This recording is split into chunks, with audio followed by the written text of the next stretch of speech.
নমস্কার, শুভ সকাল বন্ধুরা। আজ আমি চলে এসেছি আরও একটি নতুন ভিডিও নিয়ে। আমার এই নতুন ভিডিওতে সকল বন্ধুদের জন্য রইল আমার আন্তরিক প্রীতি, শুভেচ্ছা ও ভালোবাসা। আজ আমি দেখাচ্ছি আমার সেই বড় এলাচ বা শাহি এলাচ বা কালো এলাচের দ্বিতীয় আপডেট। দেখুন কতটা বড় হয়েছে এলাচ এবং এটা পাকতে চলেছে। কিছু কিছু এলাচ পেকেও গেছে, হলুদ হয়ে গেছে। এখন এই হলুদ হলুদ হয়ে গেছে যখন এলাচটা, তার মানে পেকে গেছে। এই এলাচটাকে এখন হারভেস্ট করতে হবে।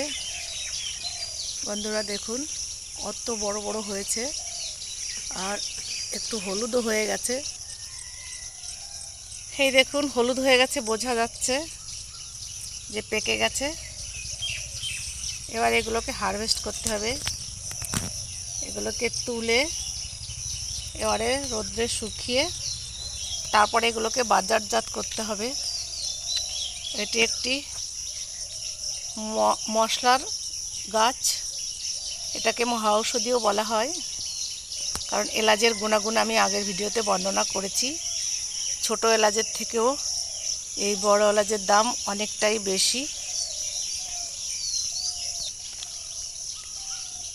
এটি জংলি প্রজাতির গাছ, একে তেমন কোনো যত্নআত্তি করতেই হয় না, লাগিয়ে রাখলেই হয়ে যায়। এর খুব বাড়ন্ত, সামান্য কিছু পরিচর্যা করলেই আমাদের এই শাহি এলাচ গাছ থেকে আমাদের শাহি এলাচ পাওয়া সম্ভব।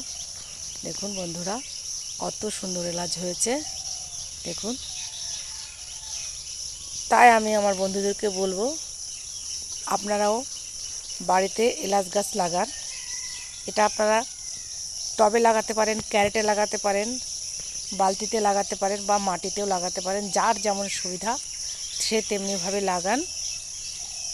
এই মশলাটা অনেক উপকারী। এটা যেমন রান্নার কাজে যায়, তেমন শারীরিক সুস্থতার কাজে, ঔষধি কাজেও ব্যবহৃত হয়। সবশেষে বলবো আপনারা বেশি বেশি করে গাছ লাগান। গাছ আমাদের বন্ধু। আগামীতে আসবো আরও একটি নতুন ভিডিও নিয়ে। ততক্ষণে আপনারা ভালো থাকুন, সুস্থ থাকুন। এখানেই ছাড়ছি। নমস্কার।